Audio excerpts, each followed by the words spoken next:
love and happiness. Yeah. Love and Happiness's mission is to help 1 million couples. Dr. Vandy and Barbara Colter are committed to reaching this goal. Love and Happiness has helped thousands over the years through their couples retreats hosted in various cities. Their popular Central Florida TV show, Love and Happiness, has been syndicated in several states. Their best-selling book, Love and Happiness: The Secrets to Creating Winning Relationships, has helped singles and couples alike learn how to build better relationships. It's no surprise that the Colters are in high demand. Relationship subject matter experts featured on talk shows and national radio looking for real relationship talk. The Colters' virtual retreats, social media platforms, Facebook live streams, and relationship masterclasses have put their mission to help 1 million couples in their sights. Dr. Vandy Colter, Ph.D., a certified counselor with presidential status in the American Association of Christian Counselors, has a virtual counseling practice that serves CEOs, pastors, entrepreneurs, individuals, and couples who want their relationship to go from bad to good or good to great. Dr. Vandy has been featured on Fox, CBS, NBC, their national affiliates, and various media for the impact from his virtual counseling as a response to the relational health crisis during the COVID pandemic. Dr. Barbara Colter, real estate investor and serial entrepreneur, complements and contributes to what makes Love and Happiness the perfect blend of real talk and fun. Our motto is no one gets their happily ever after. They create their happily ever after. After the hurt, after the disappointment, you can still be happy. And Love and Happiness is just what you need to have. Love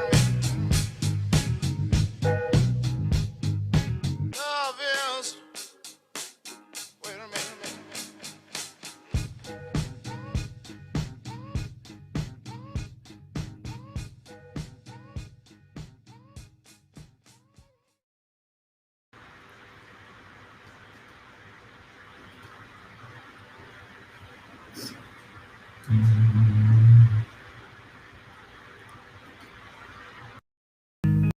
We are in.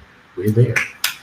Happy Saturday. Happy Saturday, everyone. Facebook family. Yes. I'm so tired. Happy Saturday. I want to give a couple shout outs. Today is my big sister, my oldest sister's birthday. So happy birthday. Yes, I pray that the weather is great in New Jersey. And I pray that you are celebrating, and all the kids and hubby, they're all celebrating you. I love you, so I know they love you. Dang, she just going for self. One celebrate my sister. Like that's my sister too. Okay. And if nobody knows it, it's like we want to say happy birthday, Edna. Yes, we love you, and we celebrate you on this day, and we are down with you together. Yes. You've been knowing her how many years? Okay, 22. Okay, but she's my big sister. Anyway, and also I want to give a shout out. Perfect for the topic today. I want to get a shout out to my husband in advance and say Happy Father's Day, because he is one of the greatest fathers on earth. Naturally, I mean, just like that. But anyway, Happy Father's Day. He is such a wonderful person, wonderful man, and I love you so much. You are a tremendous blessing to our family, and the girls love you. So thank you for being a great father. Almost made up for the line of division. And it's funny because since our topic is can two really become one, she just separated our family all of a sudden, where it's your sister, not ours. So I guess that's going to start us off on the clarity of what we need to talk about. Can two really become one? Yes. Okay, so yes. All right, let's talk about it. How is it, therefore, that so many married folk are not one? Why is it? It's easy to say. It's easier said than done. It is. Let's talk about why it's not usually, and then we'll talk about why it is. Or do you want to talk about why it is and then talk about why it's not? She doesn't like choices. It's up to you. All right, let's talk about why it's not usually. Okay. That's a good one for me, because I got married. I was 31 years old. I was a grown woman living by myself, paying grown bills. Mm-hmm. And it was me, myself, and I, Jesus, of course. Mm-hmm. And so you had two people coming together that were already established, that had a brand new house I had built from the ground. Yes, I did. I had my own company, and it's like, you know, I was already established. So I had already had all those years of, you know, being, you know, doing my own thing, and so in your mind, I had my mind all made up. Does two mean, you know, when you explain what you had as a young adult, my first thought is I'm wondering, therefore, in your purview, is two becoming one, meaning let me finish. You have your life and it's not possible for the other person because you already had those things? Because last time I checked, I had two houses and two cars too. So but what I'm saying, what us talking about? When you talk about two becoming one, normally, because I see our other sister. Hi, my other big sister. Because I was already established. I already had things I wanted to do. Like the philosophy was different. I had a housekeeper coming. So that made it hard to become one because you had. Because I just want to make sure we stay in the focus of the challenges to two becoming one. Because then I had to choose to follow your philosophy, because I'm old school. Okay, so you had your own philosophy. And I'm old school. I believe, I believe in marriage. I believe in the man being the priest of the home and the relationship. And so now, not that I had to, how do I say this? I chose to go, okay, I came under your, So before you go on, because you're saying a lot of stuff that I think we should unpack. Okay. Your core values of what you believe. I believe the man should be the priest of the home. Now that only worked because I happened to be the priest when you met me. Now, it would have been hard for those who are trying to become one if your core values of, let's say, I'm looking for a man to be the priest of the home, but let's say I was unsaved if I met you. Oh, you okay? No, I'm not. You see, don't reduce it to your perspective. Okay. Because there's a whole world of people who are in relationships that don't share the same position on things. And we can start with faith and we can end up on everything else, right? So when we're saying the challenges to two becoming one is what you're saying is it would have been revealed in what if I connect with somebody who really doesn't see life from the lens I do. Yes. Have the same, at least those general core values. The major one for you that you led with was faith, right? That was a major core value for me. That was a starter and a non-starter. But then there are other couples that is not the starter, that's the preference. It's like, man, I really hope they are, but I need someone who's going to treat me nice, someone who's a good father. Maybe they had kids already or whatever the situation is. So all I'm saying is, so you're saying that it's harder for two to become one if we don't see eye to eye. Absolutely. in whatever that core value is. Finances, romance, how you how you just raise the kids or whatever. You have to be on one accord and one agreement. And I believe that's possible. It is a process, but it's possible. Now, even in the things you're bringing up, and I'm only because we're taking the challenges to it. Okay. Right. Since I asked you and you said me pick. So the challenges to it is if we were to step back and use us as that case study, your purview on things like romance was different than mine. I introduced you to romance in so many ways. Doing it, yes. And even though she's going for self on live stream, like my sister, I thought I was with her, but I guess not. So what I'm saying is that wasn't a point in your core value, because when I met you, you weren't used to that romancing and just, that kind of, so let's stay on the ones that would have been, I guess, the impediments, the obstacles to two becoming one, right? So one is, if we have that same core value, whatever that main thing, knowing your main thing, right? To say, okay, I absolutely need, for us, we both felt like it needed to start and end with whether we had a relationship with the Lord, right? Yes. Okay. And so for me, my reason, my why, and you could tell me your why, my why, aside from the obvious, scriptural thing, was that I always believed that if you submitted yourself to Christ, whoever I connect with, that if they go crazy, then I don't have to be the one chasing your crazy. My thinking was you have a relationship with the Lord, so that would allow you to reel yourself back in. I don't have to try to chase your crazy all around the room.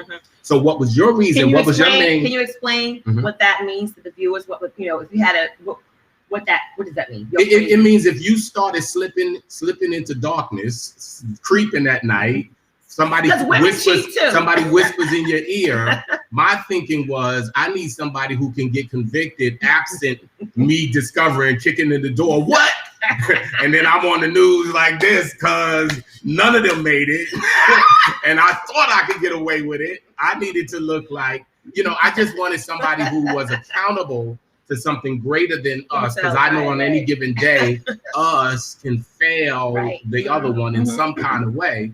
And I wouldn't want it to be a gate for someone else to slide in. Right. I always felt like I prefer a woman to just make a choice. Now, if you choose to fall, that's your choice. I don't have to chase that. Right. That's your choice. Now you live with the consequences. But then there's the human element where people just, I was weak, I was this. And I just feel if you've got a strong enough relationship with the Lord, that you would end up being able to catch yourself before those things really come to light. That was my thinking. So what's your reason why having somebody who was had a strong relationship with the Lord mattered? What was your why? It's just I can't even explain why. That's just the essence of who I am. It's like, for me, what does light have in common with darkness? I had to have someone with a like-minded spirit, a like-minded faith. I was I'm a go-getter. I'll try to figure it out. I was self-employed. I was an entrepreneur. So you can have somebody who is a Muslim with those same core values. No. But I asked you, why was it the faith side? The faith side. Oh God. Yeah. That's the essence of who I am. I couldn't see and to me, it couldn't have been no churchgoer or no Christian. No, you had to be in love with the Lord. You had to be so rooted that trials of life, storms of life, nothing could separate you from the love of God. You knew it. You couldn't. No, I got it. You wanted because you had you was looking to mirror yourself. Where I was looking at, I need something that keeps you in the light of accountability for your own life, because I can't be chasing, whether somebody feels like a nut or something. Okay. All right, so let's go to the next aspect of it. So can two really become one?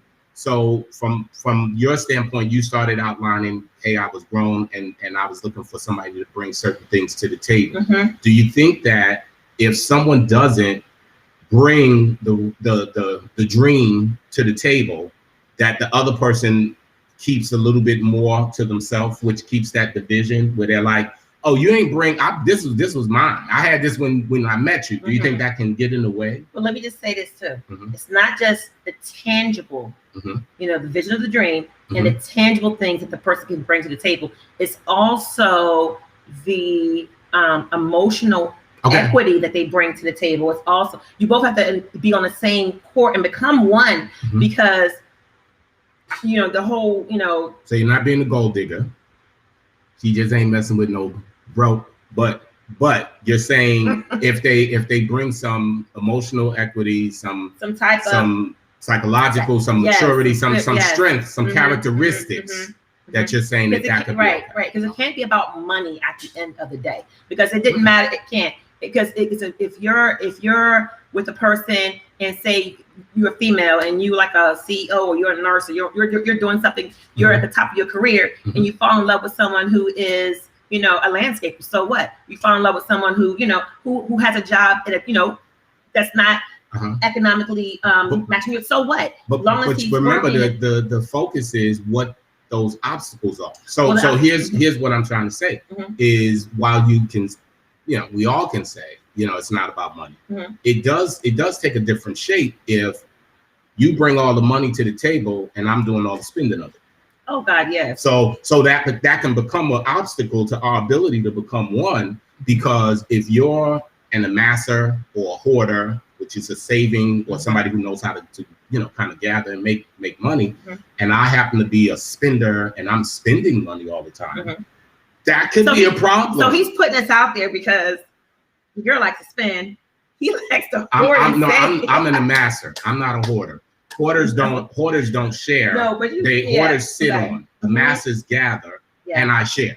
I share extremely. Yes. But amassers, they know how to go back, even if we go down to nothing negative, we know how to regather and reconstruct. But what I'm saying is, see, that was different. That still isn't the obstacle, because that was never a problem for me, because my position is always what I amass, as long as we are just working in the same plan, and that could be an obstacle to two becoming one, because if you wasn't willing to work in the plan that I had for what I amassed, I would be like, us got problems.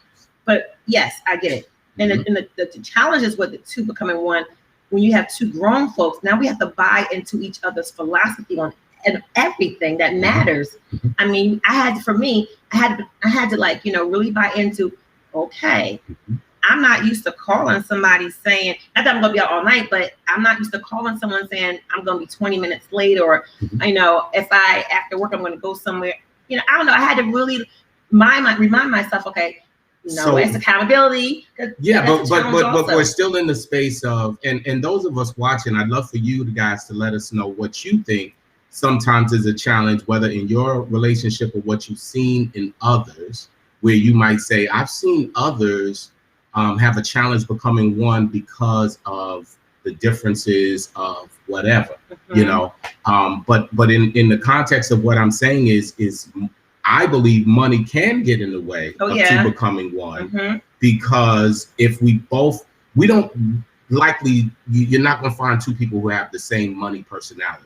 So the money personalities can affect a relationship if those two are not kind of communicated. You follow what I'm saying? I'm like, you're a spender in your definition of your money personality, but you can't find a bigger spender in the people of the circle you knew before me, because before, when I met you, you was fine paying $20 for a shirt that I would pay $700 for. And all I'm saying is, so that therefore means I'm a bigger spender than you. But when I'm talking, but I'm not talking about that. What I'm talking about is, you can have two people in a relationship. One person, they don't want to pay their, Morning, Felicia. Hey, don't want to pay bills, but they want to go gamble. I'm talking about that. Right. So what I'm saying is, in terms of you landed into the space of having the same vision. Right. You have right. So all I'm trying to say is, getting to that table that we can try to become one. You have to take into consideration that, we're starting. You're not necessarily going to ever have two people who are the same money personality. If money, and I say if as in, since money can keep people from becoming together. When I was saying to you, giving you the example, let's say, you're the amasser and I'm the spender. How does that affect our ability to become one? What I'm saying is it's a matter of whether or not we sat down and created a vision together for our finances. Because that vision will tell us what to do concerning money. Now when we sat, in our case, I created a vision that included freedom to spend, but also disciplines.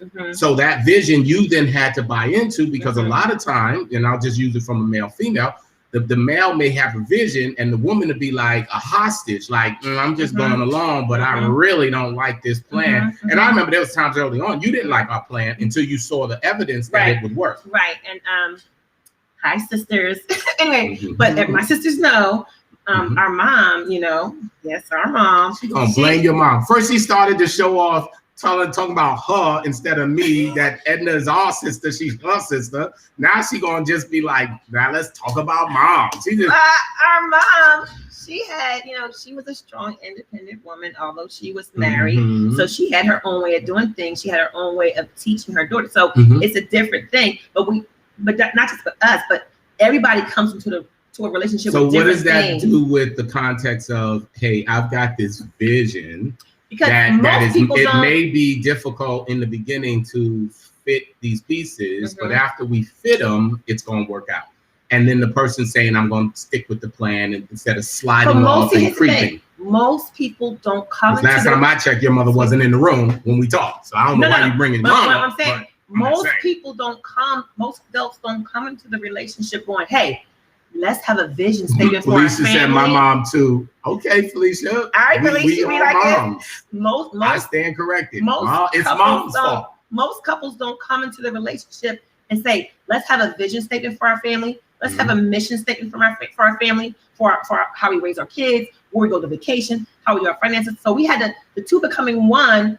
We managed to do that. It was a process for me because of my independence and how I was raised with my mom's philosophy. So I had, No, I'm trying to listen different because I'm hearing the cycle of mom things. So I want to understand the influence that any mom ladies is, out there with a strong I'm trying to follow before I. But there could be some, fellas who are mama's boys. Yes. Because the mom normally is the teacher of the children. Yes. Okay. And if you really don't have a 2-parent household where the child is hearing a lot of the father's wisdom, and later it can echo that when they need it, you're hearing mom teach you stuff, and some of that stuff will come back going, okay, mom said. She said, "Mom loves boss." And so, I don't know how to make sense of them words, Tim. That's almost like somebody having a stroke, and you just mom love boss. It's like, what? What are you saying, Kim? Okay. Felicia said, "Can you be?" I kind of left. Okay, then don't read. Just explain your point. But so I love the fact that you had came to me and said early on, 20 years ago, hey, let's have a vision statement for our family and a mission statement. So we and that's what Felicia is saying. She was saying that's good. She didn't consider that. My father didn't bring that. She was saying she didn't either. And I think a lot of couples don't, because when I counsel them, a lot of them don't have a vision. They just honestly don't. And because we sat down early and when we got married, and I said, okay, we need to sit down and create this vision because it really is true. Without a vision, you really do perish. If you're in a relationship, no matter how long or how new it is, it behooves you. It's in your best interest to sit down after you actually know what's important to you. You understand? The only reason that you can create a vision, I'll use a business idea. If you have a vision for some sort of business, it's because you see yourself doing something in that business, and when you see yourself doing it, you then now have to create the mission, which is the method to getting to do what you see. That is such a good illustration. A lot of times, most people do not write a business plan. They just start the business because they're good at baking. Mom was boss. That's mom, you know. Okay, thanks, Kim. I was praying in the spirit in the background, like, Lord help her, because I'm like egg, please. Leave early. my sister alone. I don't know what we're saying, but go ahead. But a lot of people, they'll come in, they'll create their business without a vision plan, a business plan, and they don't usually do well. And that's why relationships, same thing. That's right. They go into it. Oh, he cute. Oh, she cute. Yeah. Oh, look at his lips. All that kind of stuff, and his muscles, or his muscles, his money, whatever. And they don't have a vision. They don't come together. And okay, so finish your thoughts. Yeah, they don't come together. I'm reading like. See, why you worried about reading? And she got like goo eyes. So you be sitting there like, hold up. What does that say? Like just I got it. Okay. I can see. Us can see. You relax. Thank you. And so that's a great. She done lost her point. She don't even want to say it. She like. So eggs early. Be quiet. You know what? Yes, I'm just saying. It's Father's Day. All right. So look, mom. What Felicia's saying is, mom teaches the children, particularly the girls, and the teachers not to be dependent and to be strong. And that becomes a problem. She's saying when you get with a man, because now you've been indoctrinated and taught. You don't lean on nobody. You don't need nobody but yourself. You're strong, and then you get in a relationship. And in theory, what it should look like is you lean on each other. Oftentimes, the way we as men handle it, we make it look like you have to lean on us, but it really should be two leveraging each other and the strengths that each other brings. So it's really when you take the time to step back and build a vision, you really are saying, I want to create a relationship, which takes two, which means it can't be just all my way, but because if you look at a marriage like a business, you can have a CEO and you can have a COO. You can have the chief executive officer and the chief operating officer. Moms carry out the operation, wives carry out the operations. And it doesn't mean that in every organization, the woman can't be the CEO if she brings stronger skill sets and management skills to managing certain aspects or things of the relationship. And a real strong man would know, I got to let her roll here because that's where she's strong. But if both people are equally strong, then you got to kind of, if you say, okay, whether you flip a coin to say, let's try it my way first, or if you take a biblical approach to say, all right, I'm going to trust you first on this as the priest of the home. If they're not the priest of the home, I personally think it could be a coin flip. And the priest of the home role only gets you the one time. It's like, okay, we tried my way first just because in God's order, the man is the head of the family. So that doesn't mean the head can't bump. I can't bump my head. So if I try it once and my way doesn't work, I have to turn and say, let's try it your way now. And let's see if we can make that work. What I can't do is say, no, we're going to stick with this and we're sticking with it. It has to be a willingness to humble and submit ourselves to each other. And that's another reason that prevents two becoming one, because women will be like, he just determined to just, and the house is sinking, the ship is sinking, and he doesn't care. And, you know, so it keeps them from becoming one. That's good. Hi, Pastor Charlene. Mwah, mwah. How are you? What's up, woman of God? So where your bishop at? So I love this topic because it was a process for me, like I said, because I was grown. I was 31 when we got married. I had my own way of doing things, but I love that you had a vision for our family. I love the whole the priest of the household. I love it. Worked for me. Yes. Some of it was a process, like, okay, I wanted to go somewhere. I have to ask you, or you have to go somewhere. You wouldn't have asked me. So that wasn't, a lot of people just, do what they want to do. Okay, so part of becoming one in what you just said, boom. Because just because you've grown, right? If you connect with someone and don't give them the consideration and respect consideration, because you can have respect for someone, but if you've grown and used to doing things on your own, in your mind, I'm not disrespecting you. But it's the title, though, too. Because your title carry weight. As my husband, I'm going to respect you. No. You missed it. Here's what I'm trying to say.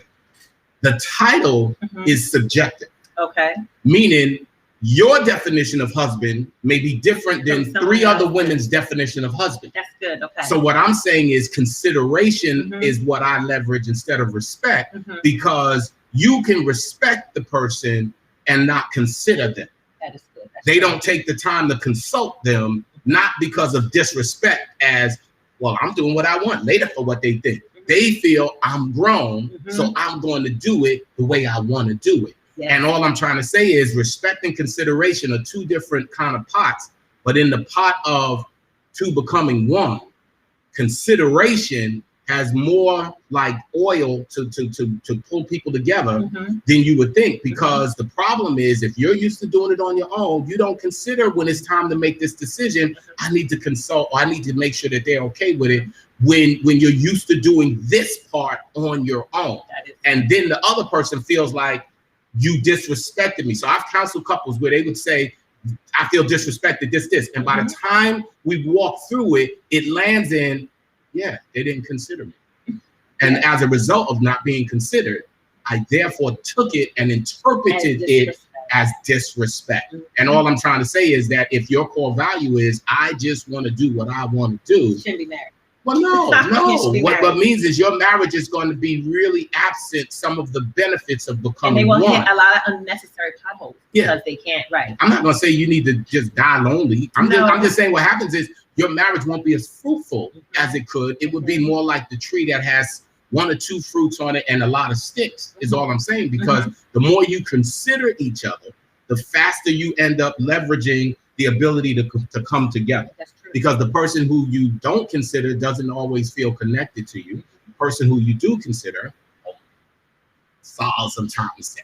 And it is 11:30. So why don't we pick up, some more of this. If you have any questions also, we would love to see your questions and help try to navigate. We love giving the info, Pastor. We love it. And I know you ain't never nowhere without my buddy Bishop Hatcher around. So I know he in the shadow. He just, you know, right now probably in the communion with God in the you know, that third heaven. But tell my friend I love him, please. Tell him I love him.